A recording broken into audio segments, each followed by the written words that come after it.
இப்போ கத்திரிக்காய், முருங்கைக்காய், மாங்காய் போட்டு சாம்பார் எப்படி வைக்கிறதுன்னு பார்க்கலாம். அதுக்கு பாருங்கள், ஒரு 100 கிராமுக்கு வந்து ஒரு பருப்பு சேர்த்துருக்குறேன். பூண்டு பார்த்திங்கனாக்கா ஒரு 4-5 பூண்டு உரித்து போட்டிருக்கேன். தண்ணி ஊற்றி குக்கரில் விசில் விட்டுறலாம்.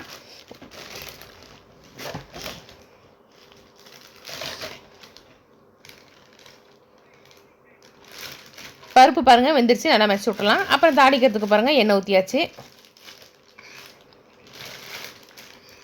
எண்ணெய் காஞ்சதும் கடுகு, உளுத்தம்பருப்பு சேர்த்துடலாம்.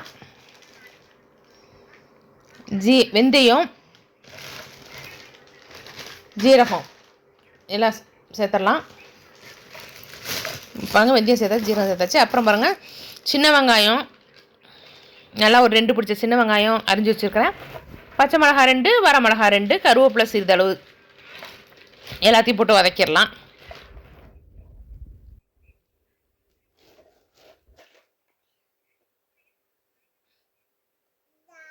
பாருங்கள் எல்லாத்தையும் வதக்கிடலாம் நல்லா.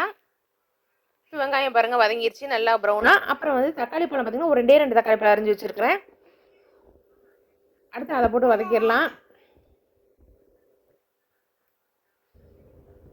தக்காளி வதங்கிருச்சு. இப்போ தண்ணி ஊற்றிக்கலாம்.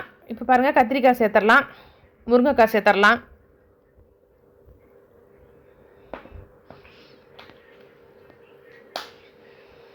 ரெண்டு காயும் சேர்த்தாச்சு.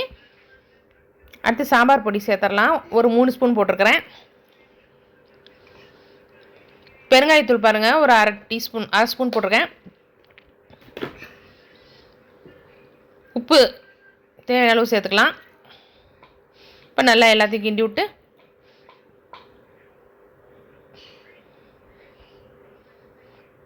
மூடி போட்டுடலாம். காய் வேகட்டும். அடுத்து பாருங்கள் புளி தண்ணியில் போட்டிருக்கேன், அதையும் கரைச்சிடலாம். பாருங்கள் காய் வெந்துருச்சு. இப்போ புளியும் மாங்காய் சேர்த்துடலாம்.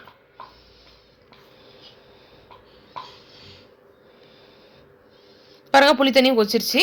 இப்போ வந்து வேக வச்ச பருப்பை சேர்த்துடலாம். பாருங்கள் நல்ல டேஸ்ட்டான கத்திரிக்காய், முருங்கைக்காய், மாங்காய் சாம்பார் ரெடி ஆயிடுச்சு. செம்ம டேஸ்ட்டாக இருக்கும். கொதிக்கிட்டோம் சாம்பார்.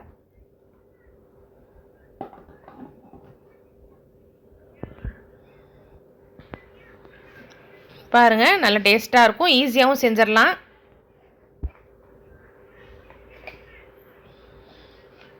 பிடிச்சிருந்தா லைக் பண்ணுங்கள், ஷேர் பண்ணுங்கள், கமெண்ட் பண்ணுங்கள், மறக்காமல் சப்ஸ்கிரைப் பண்ணுங்கள்.